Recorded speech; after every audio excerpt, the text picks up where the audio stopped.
Okay, I think we got everybody. All righty. Good afternoon, everyone, and welcome back. And thank you all for joining us for today's A Month of Service presentation of how to make your vote count, election laws in Harris County.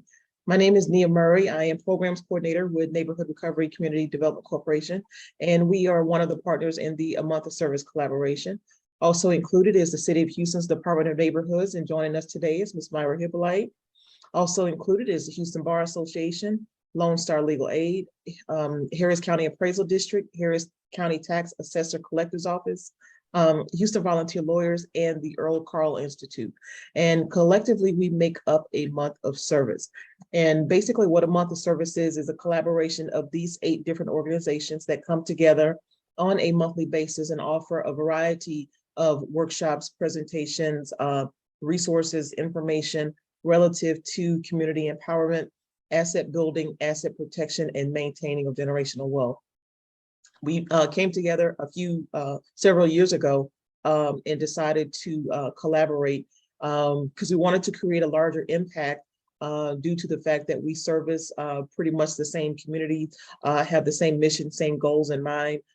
So we wanted to create a larger impact by reaching a larger audience, so we decided to come together so that we can provide information and resources for people in the community, especially a lot of the underserved communities that do not have access to a lot of information or don't know about particular resources that are available to assist them in the area. One of the workshops that we've now incorporated, or meetings that we've incorporated, is how to make your vote count. Election is coming up.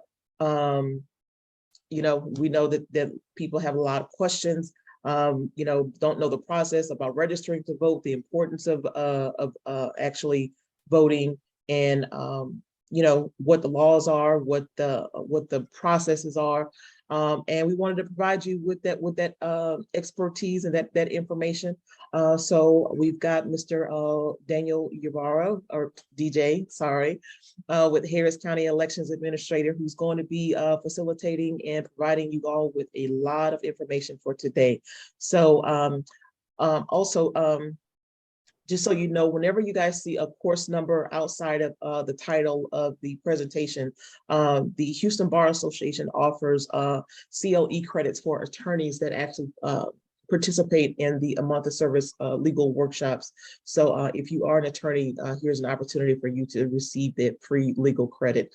In addition to that, information that is provided here today is for educational purposes only. Any of our legal workshops that we do have, they are not considered to be legal advice. However, we do encourage you all to reach out to our legal service partners if you find yourselves in need of any civil legal assistance. In addition to that, we welcome you to be as interactive as you'd like to possibly be. To have your questions answered, please feel free to type your questions into the chat, or if you're joining us on Facebook Live at Amos Houston TX, please feel free to type your questions into the comment section, and we will make sure that we review all the questions at the end. Also keep in mind, again, due to the fact that we are being recorded and as well as broadcast live on the social media platform, please try to keep your questions to be as general as you possibly can, so that we can try to protect your privacy as much as possible. So, and ask you not to give out any personal detail information, just, try to keep it broad and general. So with that being said, I'd like for us to go ahead and introduce our partner that is here with us today. And we're gonna have Mr. Ybarra introduce himself, and we will move right on into our presentation. So Ms. Myra. Thanks, Ms. Nia. Welcome, Mr. DJ.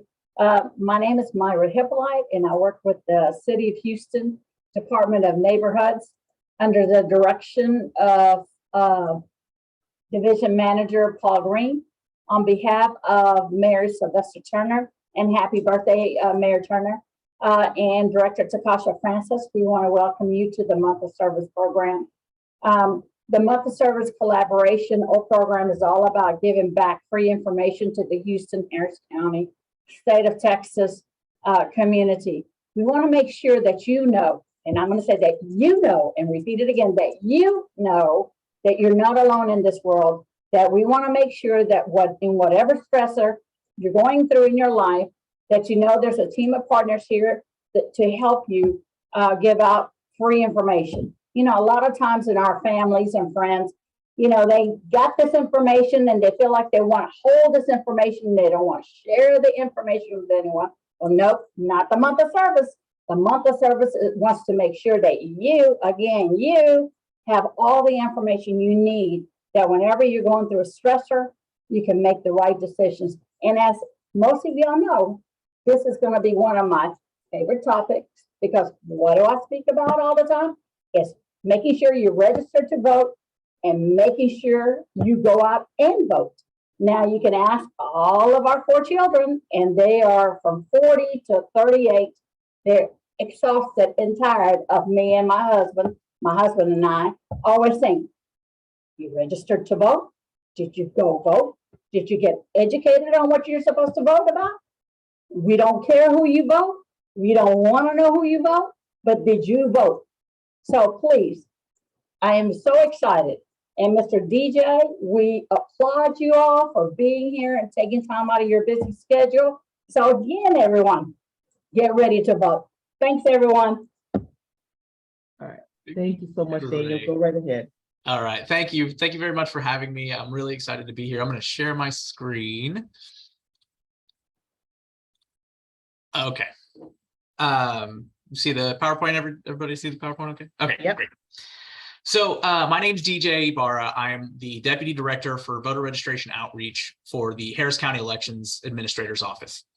So for those of you that don't know, in 2020, Commissioners Court voted to take a piece of the tax office and that handles voter registration, and a piece of the clerk's office, the county clerk's office that handles the elections, and combine them into one office that now handles both of those. Thus, the Harris County Elections Administrator's Office was born. So I came on in February of 21 to start doing outreach into the communities, not just setting up tables to register people to vote, but also reaching out to people in the community and getting them to come with us so that they're registering people in their own neighborhoods. And they're building like a voter registration infrastructure that will continue kind of forever, as it's part of the, just the community itself. Because when, community members are registering community members, that impact lasts so much longer than, just somebody coming in and, just dropping in, I'm there for elections, once the election's over, we're gone. We are lucky enough to be continually working in the community and having people that live in those areas also talk to people about the importance of voting. So with that, we'll just kind of get into our presentation. So some of our important dates: we just passed National Voter Registration Day, which is always a big day with us on the calendar because we like to be out in the community registering voters. We partner with, this year we partnered with, the Rockets, we partnered with League of Women Voters, a lot of different school districts to make sure that we're getting everybody registered to vote. Very important, the last day to register to vote, if you want to be able to vote in November this year, is October the 11th. So we're like 2 weeks away. We'll talk a little bit more about how you can find out how you register to vote in the presentation, but October the 11th is the last day to register to vote. October 24th is the first day of early voting. October 28th is the last day to apply for mail ballot applications. November the 3rd is late night voting. So polls will be open from 7 a.m. to 10 p.m. So that's a Thursday. And then November 4th is the last day of early voting. And then obviously November 8th, really important, is election day. So we always want to make sure that everybody's kind of prepared. So save the date if you're, if you can't get to the polls between 7 and 7 on the regular first week of early voting. The Sunday is October the 30th is 12 to 7. And then we go back to 7 to 7 for that second week. But on Thursday, we stay late. We've actually had a lot of really great feedback on staying open late. People who work, various shifts and things like that, who can't quite make it to the 7 p.m. deadline for the rest of these days, do like having that extra amount of time to come in and be able to vote, on that late night. So And then the last day again is 7 a.m. to 7 p.m. So, always think about your schedule for those few weeks of early voting, get it knocked out, get it out of the way so you don't have to worry about, needing to wait in line on election day or trying to squeeze it in if you're busy. You have, 2 almost full weeks of being able to vote at your convenience. So kind of think about your schedule, think about when you're available. On Tuesdays, I drop the kids off at karate and I have an hour before I have to go back and pick them up. So I'm just going to swing in on, on the Tuesday during early vote and then go pick them up. So,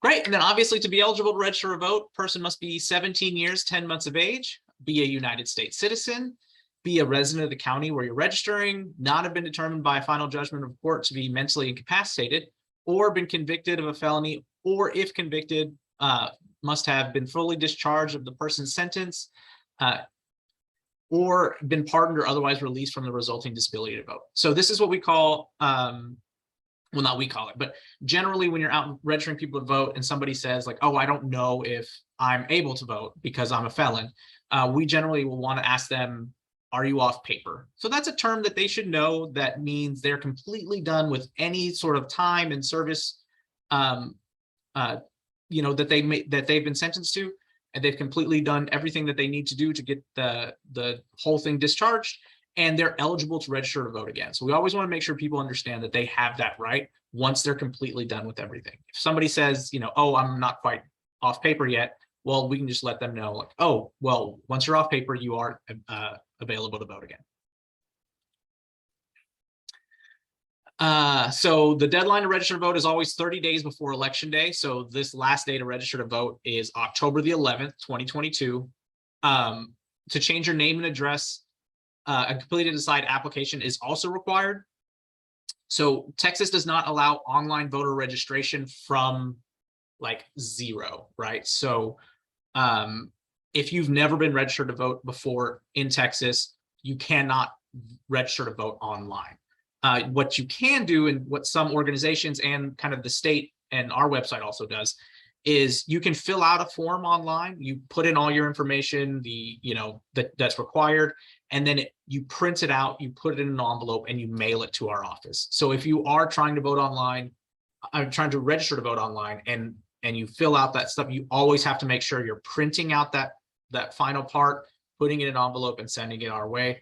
Or you can just pick up a mail-in voter registration form from one of our 10 branch locations, which you can find at harrisvotes.com, or public libraries have them, post offices have them. So there is no registering to vote online from zero. Now, if all you are doing is just changing your name, changing your information, like you've moved or something like that, you can go to www.texas.gov to fill out a change of address, but you need to have your VUID, which is your voter unique identification number, to be able to do that. If you don't know that, your best bet is probably just to fill out another voter registration application, marking the box for change.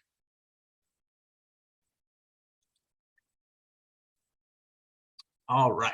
So again, if you've just moved to Harris County, you're eligible to register to vote once you've moved in. So you can vote as soon as the 30th day for submitting the application. So that means you have to get registered to vote before that deadline, that October the 11th deadline. So be sure that if you are just changing your address or anything like that, you're doing it kind of before that deadline. You can still change your information at the polls. You're just going to have to sign some paperwork affirming that you're updating your address and stuff like that.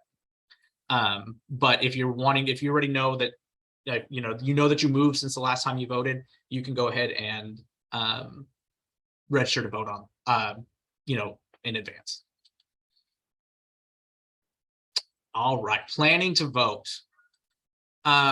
This is always, I talked about it already once before, but this is something we really want to make sure people are taking the time to think about the process in which they want to vote, making sure that they're knowledgeable about what's on the ballot. So when they get in there, they have the confidence of knowing. So we have sample ballots available.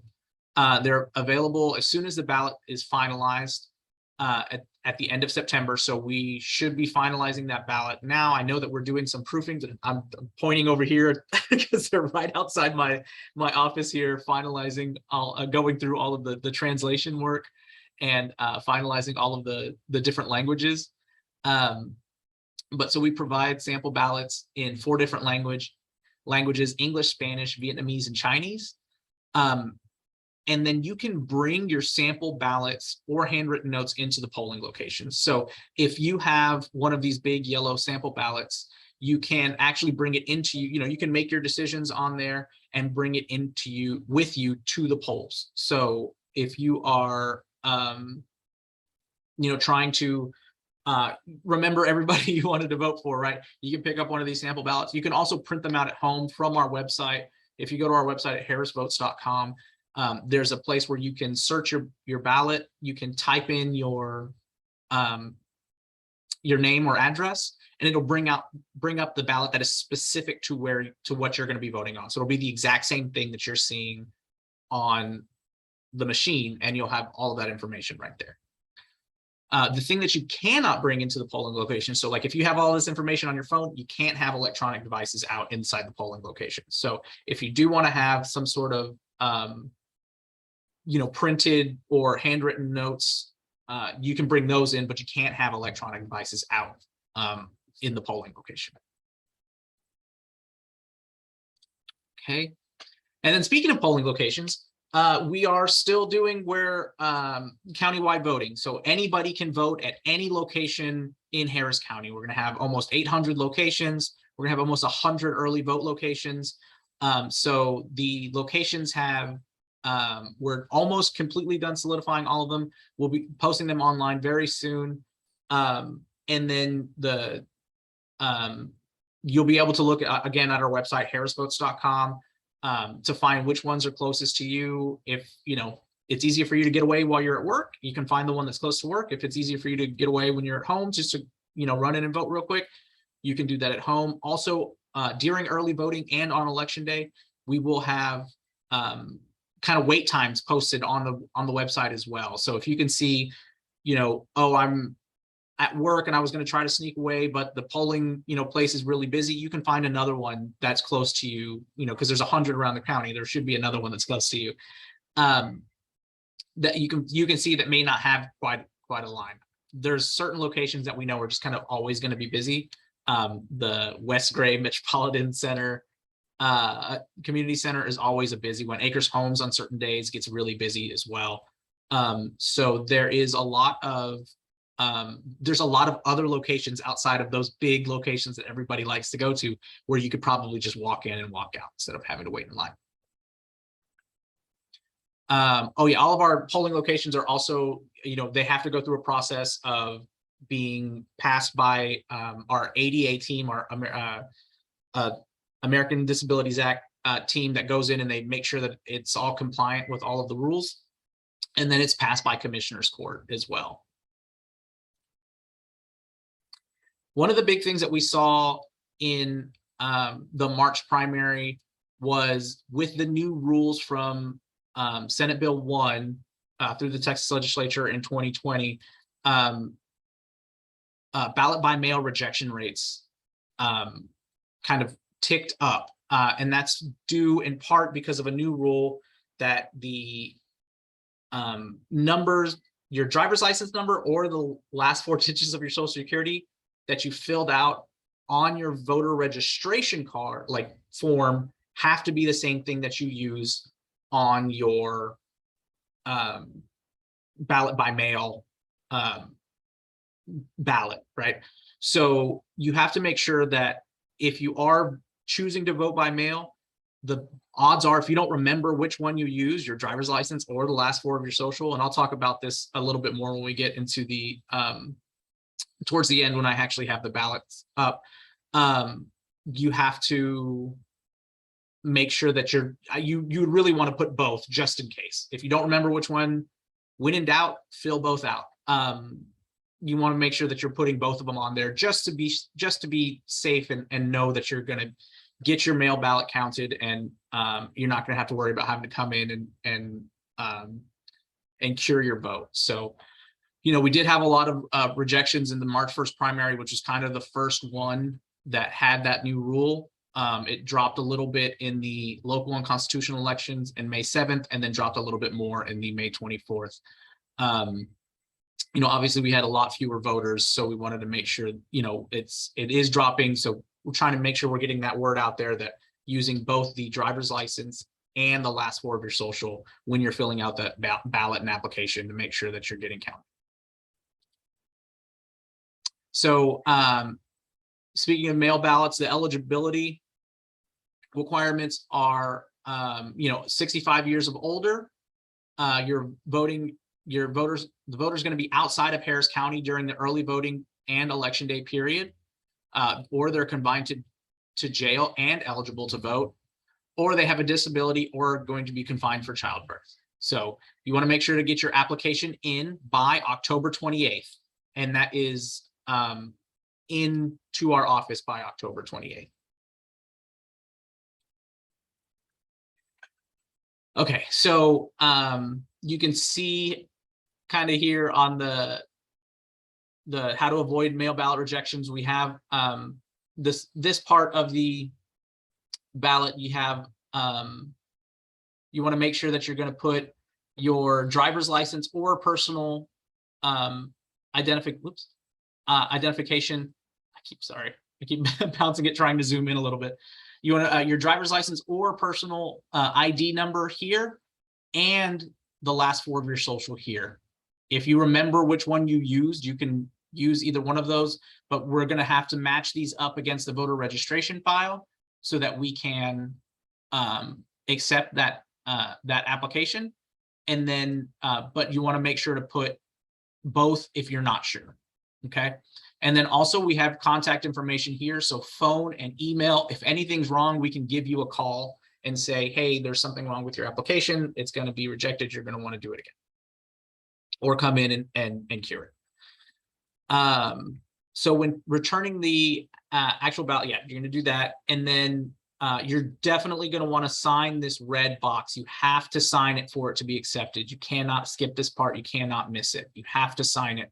And this is going to be on the back of the envelope. So you want to make sure that you're signing that there, because if that signature is not there, it also will get rejected. Okay, so voters with disabilities, voters that are physically unable to enter polling locations without assistance are the likelihood of affecting the voter's health. We do have these curbside buzzers. So when you can just kind of pull your car right up, there should be a sign. It looks a lot like this one right here. It may be a slightly different, maybe, you know, a little bit more white somewhere, but that's generally what it looks like. You can just pull up and push that buzzer, and then just kind of wait in line. And a poll worker will come out to assist you. They'll verify your ID and bring a portable voting machine that will allow you to cast your ballot in your vehicle. You know, in 2020, we were able to do drive-through voting, which was pretty popular, but was no longer, we can no longer do that again because of SB1. So, you know, there are no more drive-through voting locations. Everything is either curbside if you meet the qualifications, or you have to come into the location itself. Also, if you need assistance for language assistance, we have all of our materials in English, Spanish, Vietnamese, and Chinese. We have live ASL interpreters. If you reach out to our office with 24 hours advance notice on election day, we can have a live on an iPad that's designated for that. We can have an ASL interpreter for you. We can also do remote interpreters for other languages, as long as we're getting that 24-hour in advance request for election day.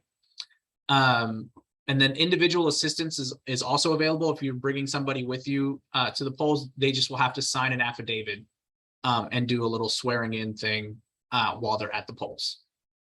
So, and then we also have the access devices at all the polling locations, which I'll show you right here. So these are our aids for communication disabilities. So these are for people who, you know, just need a little bit of extra help with the polling locations. We have this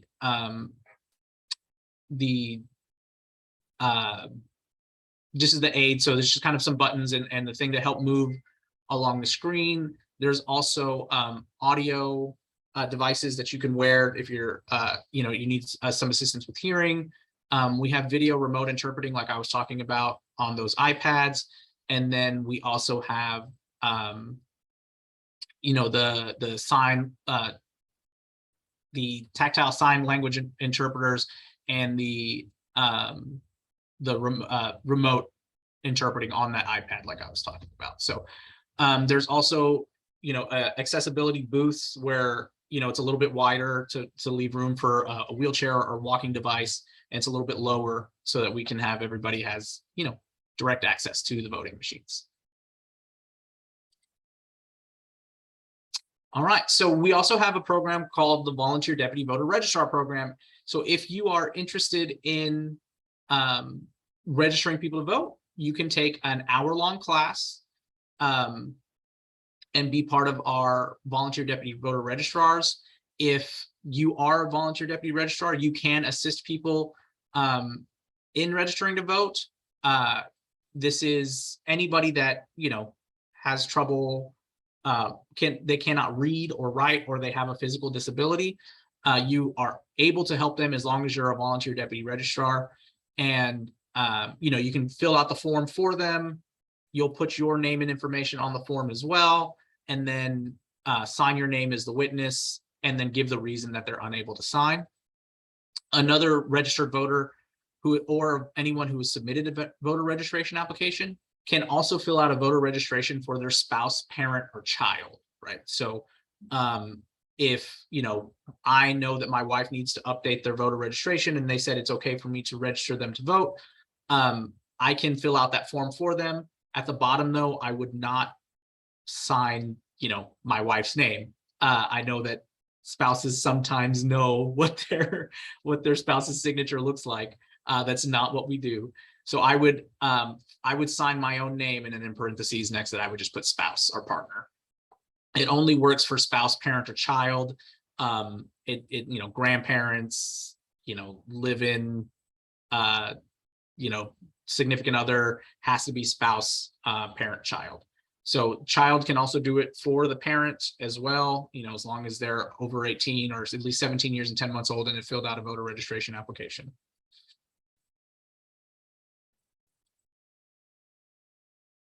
So for voters experience houselessness, they can still fill out voter registration applications. So in the section 3 for residence address, they're going to put a street address or apartment number, or they're just going to put in a description of the place where they live. So if they normally reside at the corner of Main and Preston, right? Like that's where they just normally are. They can write on the residence address, corner of Main and Preston. What they're going to have to do, though, is in section 4 is put and it actually says residence address right here, but it actually should say mailing address. They're going to have to put a mailing address down, right? So we can't send a voter registration card to the corner of you know, Main and Preston, right? We need a physical address. So a lot of times there's shelters, or there are, you know, churches or a relative's house that will allow them to get mail there, and we can send that card to them at that location. But we have to have a mailing address. Same thing goes with the residence address. You can't live in a PO box, right? So we have to have an actual residence address in where the residence address is, and then you can put a PO box for mailing address. You just have to have a residence that we can send it to. So vote by mail applications, other information. There are, the rules change to where we can't, our office cannot send out vote by mail applications to everybody that qualifies for one, but candidates and political parties and things like that can still do that. So some organizations are sending out applications for mail-in ballots. That's still a pretty common practice. They've been doing it for a long time. It's still okay for them to do that. Just some of the things that you're going to want to see is making sure that the return address comes back to the Harris County Elections Administrator's office, right? You don't want to be putting all of this personal information on something that's not coming back to our office, right? You're going to want it to come back to our office. Nobody else can return a vote by mail application for you. So the applications have to come back to our office.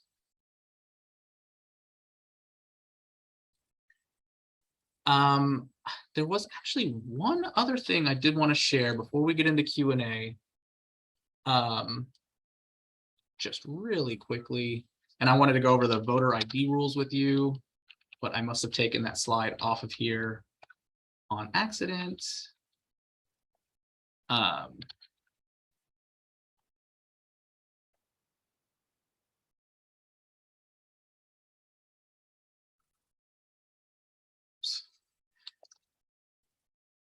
Texas.gov.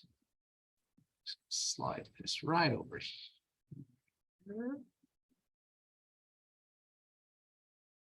Okay. So on votetexas.gov, there's a lot of really good information. You can find out if you're registered, kind of what's on the ballot. The thing I want to show you guys really quickly is the voter ID rules. So the things that you'll need for when you're going to the polls, you'll need either a Texas driver's license, a Texas election ID certificate, a Texas personal ID card, a Texas handgun license, proof of U.S. citizenship with photo, a U.S. military ID, or a U.S. passport. If you don't have one of these things, you can still vote. You're just going to have to sign an affidavit saying that you do not have one of those IDs, and you're going to have to bring in another form of ID. So a birth certificate or a court admissible birth document, a utility bill with your name and address on it, a bank statement with your name and address on it, a government check or a paycheck with your name and address on it, any government document, including your voter registration certificate. So you can present those to the judge. The judge will have you fill out an affidavit just saying, I do not have one of the 7 forms of ID because, and then a reason you lost it or you can't find it or whatever it is. And so you're going to want to bring those in. And then also, I did want to show you our website, harrisvotes.com. So we just revamped our website. You can see it here. There are lots of different things that you can do. You can find your sample ballot. You can find the polling locations. And here it's just as easy as putting in your name and address and then searching it.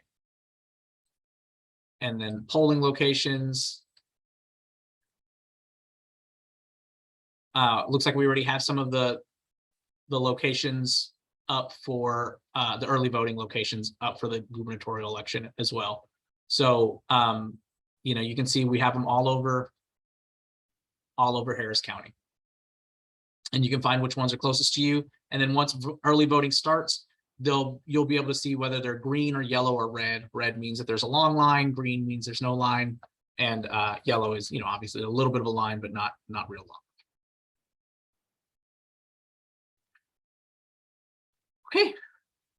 Does anybody have any questions?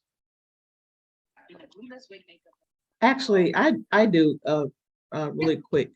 What happens if someone is interested in holding like a voter registration drive? Like if a community wants to do that, what's the process for doing that? Great. So there's a couple things that you can do. One, you can email me or call our office or email our office at voters@harrisvotes.com. we have a team of 20 people who all they do is set up voter registration events, get the community involved, and come out. We go to churches, we go to schools, we go to local businesses, anywhere, basically anywhere there is a gathering of people. We want to be there to register people to vote. So I have a team that covers every single part of Harris County. They all have a geographic location that they kind of cover. So, you know, the idea is to keep people engaged and have the same people coming out over and over and over again, being kind of the face of the elections administrator's office and allowing people to become familiar with us and know that, you know, we're here not only in October when it's time to get you registered to vote because there's an election coming up, but we're going to be back in January. We're going to be back in February. We're going to be here when there's not elections happening. And if you have questions, we're there to answer. So we would really love, you know, anybody who wants to have us come out, or if you want to have your organization, we're happy to come in and have a training for your organization on how they can register people to vote and set things up, and they can handle it themselves because, you know, ideally we're building infrastructure, getting things set up to where, you know, we don't need to come out, right? Like you don't need us to come out because you already know how to do it and you're teaching other people how to do it. Okay. And what was the contact information again, or the email for people? Yeah, it's voters, VOTERS @harrisvotes.com. I can also, I can drop my my email in the chat as well. Okay. And I just put that information in the chat as well. Someone did have a question here. Can I bring a utility bill stating this is my name if I don't have a proper ID? Ms. Ernest, can you unmute yourself? Make sure I'm asking that question. You went back on mute again.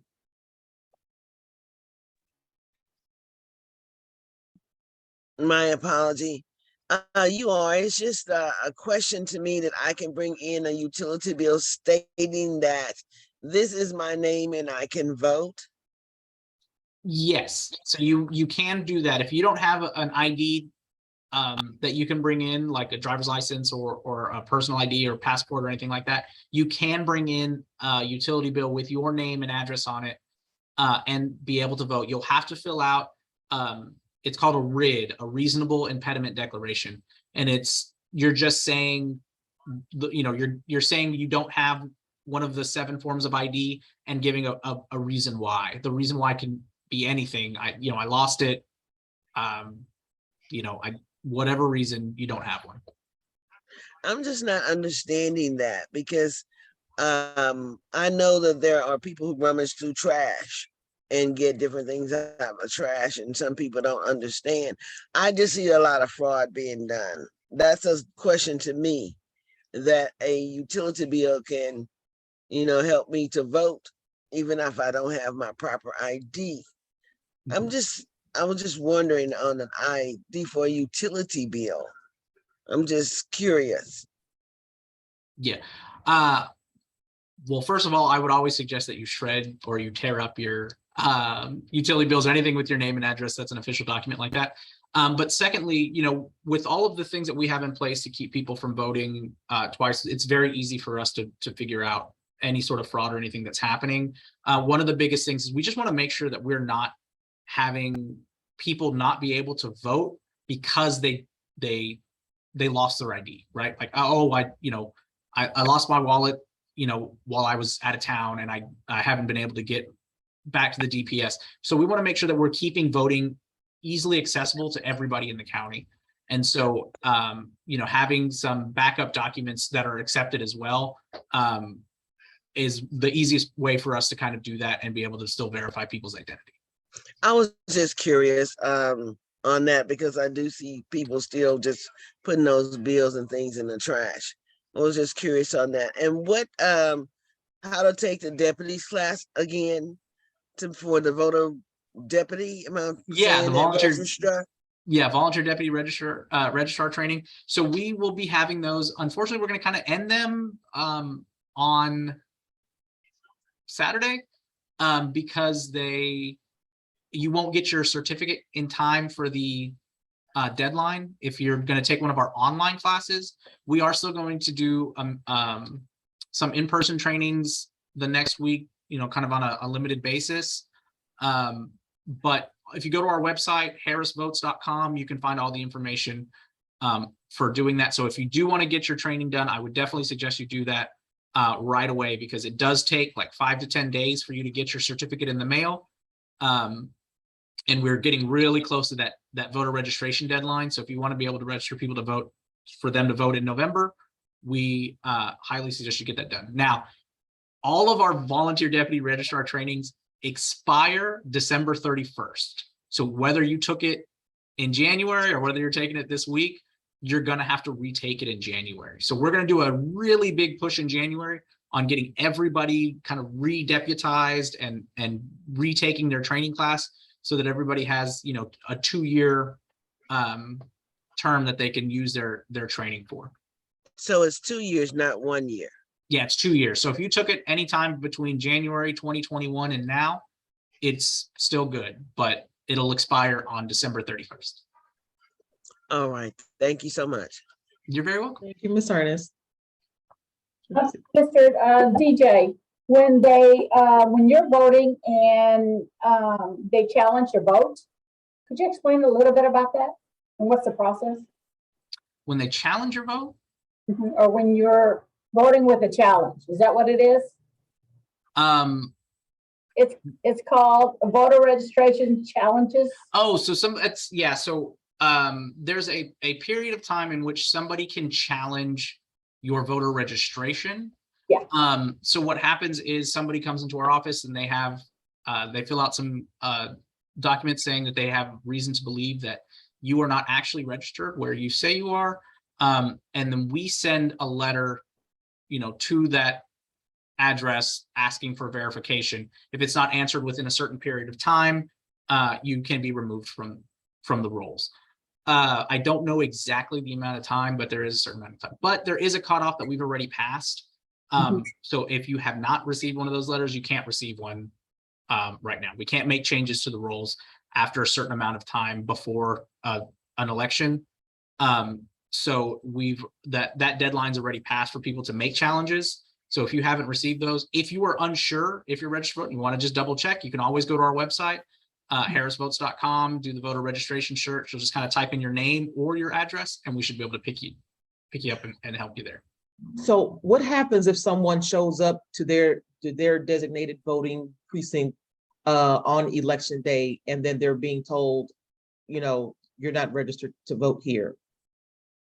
So there are no more designated polling locations, right? So you can vote anywhere you want in the county. But if somebody did walk up to a polling location, they said that, you're not registered to vote, they're not registered to vote. Like there's not much we can do after that. They can still vote provisionally, which means they would have to, they'd fill out a ballot, kind of vote on the machine. It wouldn't go, the process wouldn't go all the way through to where they're dropping it into the ballot box. It would stay separate in a provisional voting envelope. And then they have a certain amount of time to cure that vote, meaning they would have to come back to our office and show that they actually are registered to vote. And then we would be able to kind of count their vote, right? And then and so that's kind of the only recourse they have. Of course, they would have to, prove that they are registered to vote, which would be, kind of hard to do without having like your voter registration certificate or something like that. DJ, are they actually doing a large purging of voter registrations, or is that just false information? So every year there are purges from the system. So when somebody registers to vote and we send them a voter registration certificate, and that voter registration certificate bounces back to us, we put that voter on what they call a suspense list. They can still go vote, but like I said before, they have to go up, they would update their voter registration at the polling location, right? So they'd have to sign the affidavit saying that they actually, it's a statement of residence. They actually live where they say they live, and then they'll be able to vote. And then they're put just back on the normal roll. If after 2 cycles they don't come in and vote, we do drop them from the roll, and they're not eligible to vote anymore, they have to re-register to vote. Now, the state is also sending names of people they believe that are not that have not been registered correctly, or they're not citizens, or things like that, and we have to go through it and verify that they've that again, that has been put on pause now since we're so close to the election. It's not happening, but it is something that the state does, the Secretary of State's office does look at. And if you believe that your vote was purged or it was accidentally or incorrectly, you just need to go in and make sure you're registered to vote, correct? Yeah, you always, if you're not sure, if you have any doubts or any questions at all, whether you're registered to vote, you can always just go to harrisvotes.com, click on voter registration search, and you can, it's literally as easy as typing your name, and you can pull it up. If you have a pretty common name, you probably want to type your address, but. When somebody's doing voter registration, or they're thinking that they're actually registering to vote, and of course there's a lot of fraud and scams and whatever that's going on, what is it that people need to look for to know that they are actually registering to vote with a deputy of the county where they reside? Well, I'm trying to see if I have my certificate. I don't think I actually have it with me, but there's, everybody who's a volunteer deputy registrar gets a certificate of appointment in the mail. That certificate of appointment, it's a piece of paper, and at the bottom there's a little tear off piece that we ask the volunteer deputy registrars to carry with them all the time. It'll have their name, it'll have our office logo on there. It'll have their every volunteer deputy registrar gets a code, right? So mine's 170076. So every volunteer deputy registrar has a code. They have that code on there, and then a little seal from our office. So you can ask them for that. If they don't have that, you can always just ask them for a mail-in ballot. I mean, a mail-in voter registration form. So mail-in voter registration forms, I have one right here. Kind of look, they're short. They have, let's see if I can. Let me do your stop your script. Yeah. I forgot that I was still sharing. So they actually have our return address on there, right there, Harris County. So you can ask them for one of these. This one is actually filled out. I have to take it back downstairs, so I don't want to show y'all too much of it. But it looks just like a regular voter registration certificate. But that one you take with you. Deputies are not allowed to take those with them. So they give them to you, and then you can just drop it in the mail yourself, and it's self-addressed, so it'll come right to our office. And what's the youngest age you can go out and vote? So you have to be 18 to vote, but you can get what they call pre-registered at 17 years and 10 months old. So you can't vote until you turn 18, but you'll just kind of be ready for, so if you're 17 years old and you turn 18, let's just say you turn 18 on November 9th, right? You're not going to be able to vote in this November 8th election. You're gonna miss it by a day, but you will be able to vote in the next election after that. So any runoff, you'd be able to get in on that one, but you have to be 18 years to register to vote. That should be to actually vote. And if you've gone to prison and you're off records, off the books, you can vote, correct? Yeah, and once you get off paper, you are good to go. I was talking with State Representative Dutton, who helped to pass laws like that, and we just try to make sure that everybody's aware of that. We do, when we're doing voter registration a lot, we do see we do talk to people out there. They're like, oh, I'm a felon, I can't register to vote. We just let them know, hey, are you off paper? And they're like, oh yeah, I am off paper. I'm like, cool, you're good to go. You're eligible to register to vote again. And we want to make sure that people know that that they have that ability back, because a lot of times they don't know. Sometimes people just don't tell them, because I'm sure they're going through a whole bunch of other paperwork and processes and things like that. Best case scenario. But we want to make sure that people, they can exercise their right to vote. They have the right to vote, and we want them to be able to do it. So regardless of whatever the felony conviction is, it doesn't matter. Yeah, as long as they're completely done with everything, all of their paperwork, all of their parole, all of their supervision, everything, then they're good to go. Cool. Okay. I think someone else, did someone else have, I thought I heard somebody saying something. Yeah, Ms. Hong. Yeah. Miss Grace? How you doing, Hi, Miss Grace? DJ. Go ahead. Hi, Grace. Okay, I have a question regarding the in the curbside, because this is something new to me. So I'm looking at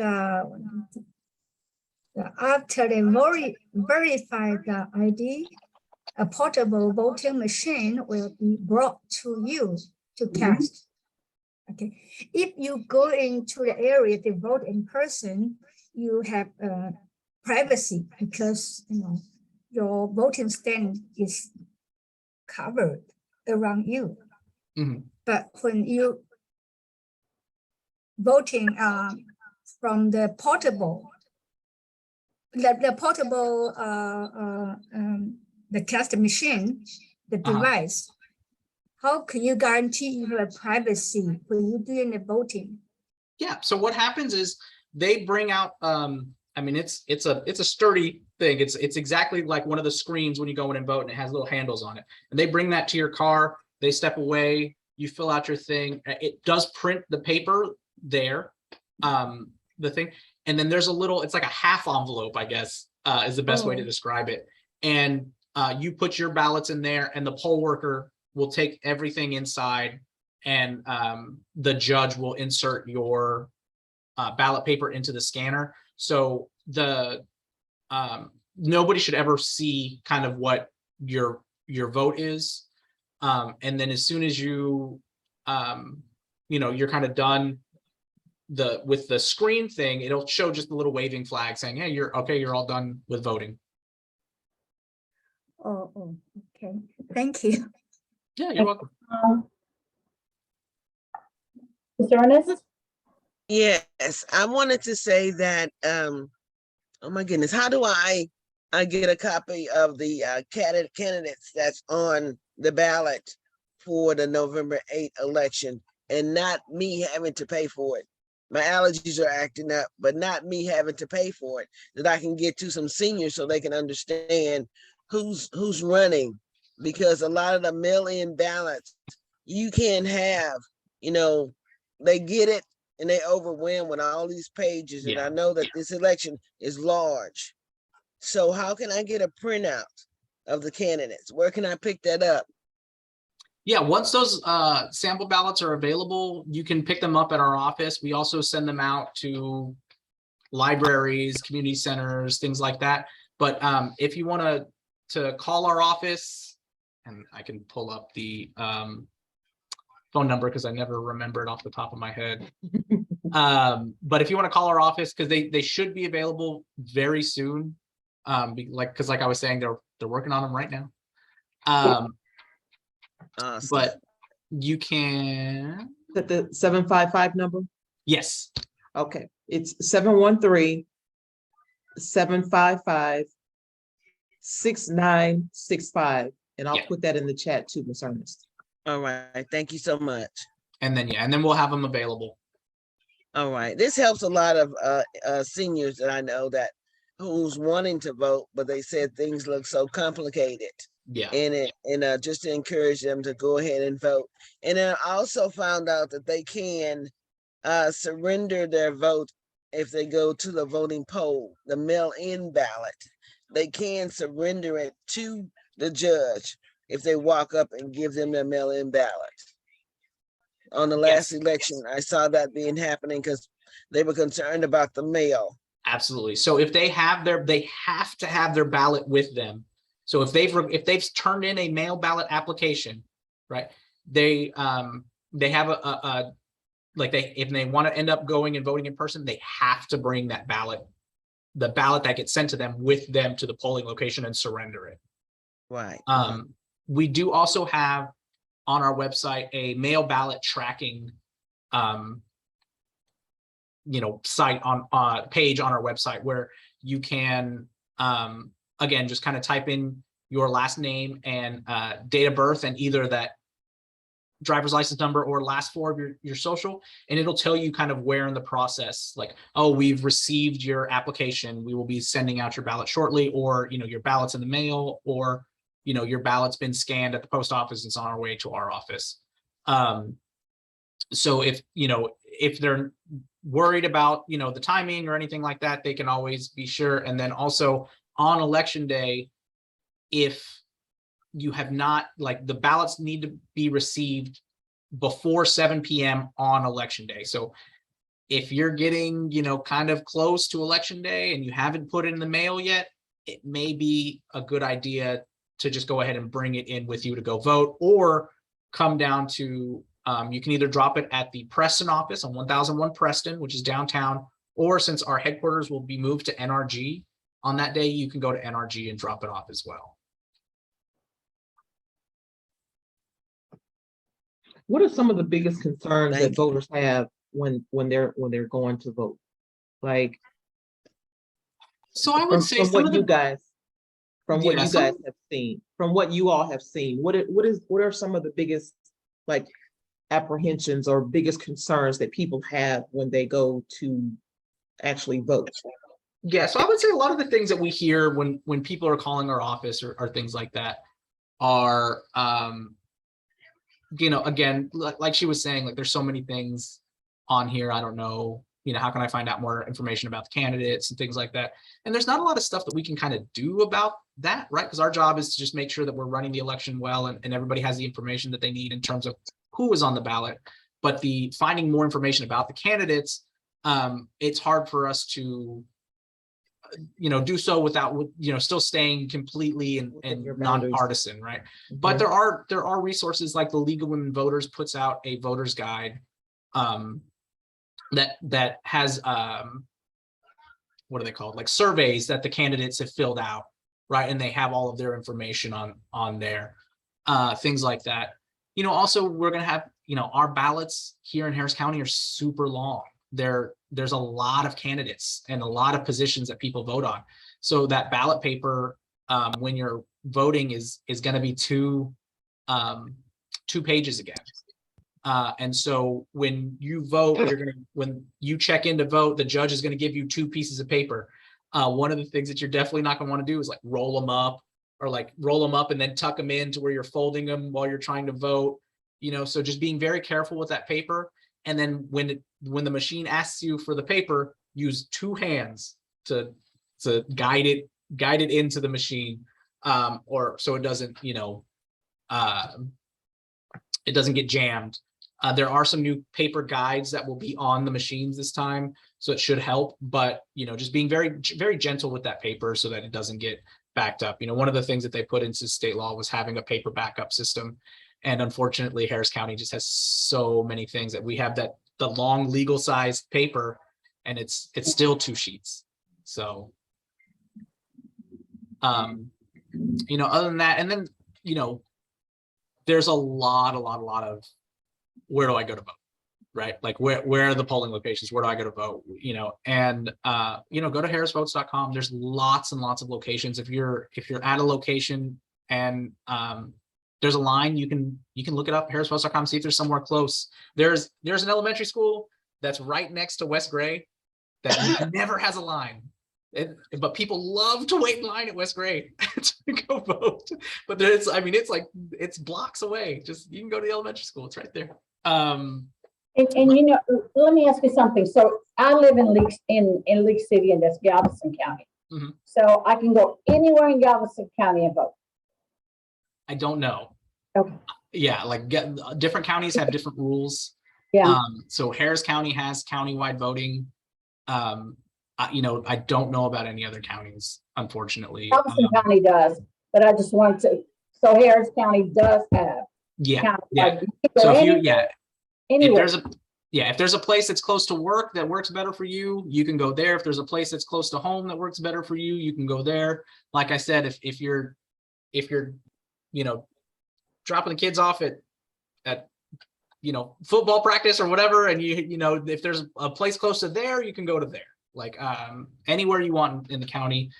We just always like plan ahead, you know, think about your day, think about your week if you're doing it during early voting, and make a plan in your head. Like, I know that I'm going to go do this thing on Tuesday. There is a polling location right across the street. I'm going to run in and do there. That way it's in your head and you're thinking about it. And it's not all of a sudden election day, Tuesday, and you're just like, I got to find all this information. I got to do all this thing. So, plan ahead, make a plan, and go in and then execute when you're ready. What's the I know. So in other words, there's no excuse. There's no excuse. Yeah, no excuses. What is the actual percentage of people in Harris County that actually go vote? What is the percentage that could go vote? And what is the percentage of actually vote that actually do? Yeah, so we've got about 2.5 million registered voters here in Harris County. Number fluctuates kind of up and down, but it's around, it's a little bit over 2.5 million. Census estimates about, anywhere between 5-6 million people that live in Harris County. And Wow. so like out of that, only 2.5 are registered to vote. Out of that 2.5 that are registered to vote, I don't know the exact number for the last ones, but it's a much smaller percentage of people that actually are like exercising their right. This past year we've had a lot of elections. And some of them bring out more people than others. In 2020, we had not a big election, but like a countywide election. But when it's not the president, this is the governor, so it's a little bit more excitement. People are talking about it. We're out in the community and people are excited and asking a bunch of questions. But when it's not, the president, it just kind of like, it's not in your face all the time and commercials and all that sort of stuff. And so turnout just kind of ends up being really low. And that's when a lot of really important things are on the ballot, right? And they're put on the ballot. We've got everybody, is on the judges, constables, commissioners, like all of the things that are going to really affect your everyday life are on there. Not that the president or Congress can't affect your everyday life, because obviously it can. But when we're talking about like things that are going to directly impact you almost immediately, those are the things that are on the ballot, on these smaller local elections, and you got to make sure that you're going out there. And you know what? That's what people need to really, really, really, really remember. That actually, many times the local elections are more important because they actually affect you on a daily basis. Yeah. Compared to the presidential saying, we understand that, and we're all going to go and you go vote. But when it comes to your local election, that's the one election that you're going to have to deal with actually every day of your life. And if you choose not to vote, then do not complain. I'm going to be nice. Exactly. Right. May I ask a question? I'm sorry. Who made the choice of taking the ballots? What should I say? I'm trying to get this right. To take you all back to NRG to drop off your ballot, drop off the information. Who made that choice? Because I know the constables came about last time and picked up everything. Now everyone has to go sit in line again and wait on to drop them off. Yeah, so we're actually working on getting constables and to do the same pickup thing again, right? We just have to recruit. There's 800 polling locations, so it's a lot. It's a lot of people, a lot of drivers to get together. But we're trying to do the same thing. Some judges would rather bring their equipment in, and we're happy to do that. But with NRG, everything's in one location, right? The kind of breakdown of service is a lot less likely when everybody who kind of needs to be there is there, and we're not trying to communicate over walkie-talkies when we have the separate locations. And then also it's just space, like, right, we're going to have 45 tents for people to drive up, for the judges or the constables, whoever's dropping off to drive up to. So we'll be processing 45 judges kind of at a time, getting their equipment back, setting that equipment up. So it's still going to be a process. There's still going to be a line, right? But hopefully with just the size of NRG's parking lot, we can start really churning through this stuff relatively quickly. I know, we had a lot of success on the May 24th election. where we were, had everything kind of accounted for by midnight, which was fantastic. And it was great. Other elections, just because of, space or whatever, where we had to, have people drop off at the election technology center. It's just, a matter of getting through people dropping off. It takes time for a judge to, drive in, and it takes time for us to pull the stuff out of their car. And it takes time for us to, make sure everything's accounted for that they're supposed to have, and then walking it to, in a cart, pushing it to where it's supposed to be on the inside so they can actually start counting those votes. So it's just, I always compare it to the biggest wedding you've ever can imagine planning, ever. And, or if you're planning 800 very small weddings. And that's kind of like what the logistics process is like. Thank you so much. The one page that had all of those dates on it, when the registration deadline is, when does early voting start? Can you send that to me so that I can send it out to everybody that registered for today, or that needs Yeah, that absolutely. information? Okay, so I'll make sure that I get that included in the link of this recording too. So are there any other questions or anything that anybody has, any kind of concerns or anything like that? Speak now or forever hold your peace. Or forever hold your peace. Where can you go to register? For employment to register with the voting. My allergies is crazy. I'm sorry, one more time. Where can you go online to apply to work in one of the polls? If you've worked before and you wanted to work again, where can you go? Yeah, so if you have worked before, what I would suggest is, if you have the contact information for the judge that hired you, you should get a hold of that judge, because the judges get to make the final call on hiring clerks. Now, if you are looking to be a judge, you can go to our website at harrisvotes.com and click on election workers.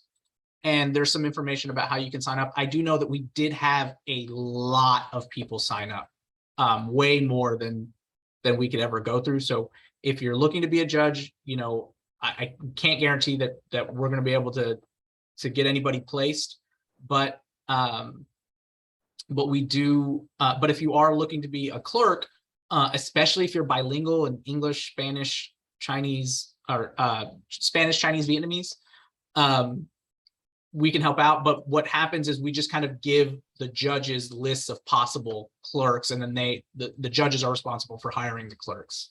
So if you've worked with the students, I'm sorry. What was that? Also with students, because I've seen students working at the polls. Yeah, the student poll worker program, I believe, has already been filled up. We've already have enough of the students doing that. We do have some more openings for students to come help us at the tents at NRG and help be runners and things like that. We do have to, we're still looking for about 100 students to do that. And there is, at that same link that she just dropped in the chat, there is an application for student election worker, for the student election worker program they can fill out. Thank you. Is that paid or is that volunteer? Like, It's do they paid. get like credit or, oh, okay. Oh, that's cool. Yeah, they just have to be 16 years of age or older, and they have to have their parents' permission and the principal's permission. But that's actually just for the polls. I don't think that you need the principal's permission for the election night work, because you'll be out of school then. You're not going to need an excused absence. So. Okay, cool, good deal. All right, I believe that's it. That's everything that I had. Excellent. All right, so We just need to move and make people, 7 million, and you said what, 2.5 million? Yeah. Vote or are registered to vote? Come on, everyone, let's get registered. You still For got, sure. we Still got got a couple weeks. 5 million people to go. Come on. we actually have lawn signs at our office that we just ordered too. So if anybody wants lawn signs about registering to vote or remembering to go vote and things like that, not politically affiliated, just lawn signs, just to kind of remind people to get out and vote. So if anybody wants any of those, please feel free to contact our office and we can make arrangements to make sure that you get one. Awesome. Okay. You All on? right. Thank you very much, DJ. We appreciate you taking your time Thank you. out, Ms. Ernest, Ms. Grace, Ms. Deborah. Thank you guys all for joining us again this afternoon. Once again, we appreciate you guys for coming back and for supporting a month of service programs. If there's anything else that you guys may have, any questions that you all may think of, please feel free to reach out to Myra or myself, and we'll be happy to make sure that we get those issues or concerns addressed for you, or make sure that we provide any of the topics of conversation that may be of particular interest to you guys. So thank you guys for joining us this afternoon. We'll be mailing out, emailing the link along with the resource information, and we'll see you all next time. Tomorrow we've got property tax workshop is for tomorrow. Yes, So I'm looking at that one correctly. Yes. Look, that's the wrong one. What is it? Oh, wow. Why am I drawing a blank? What's the name of it? The property tax exemptions.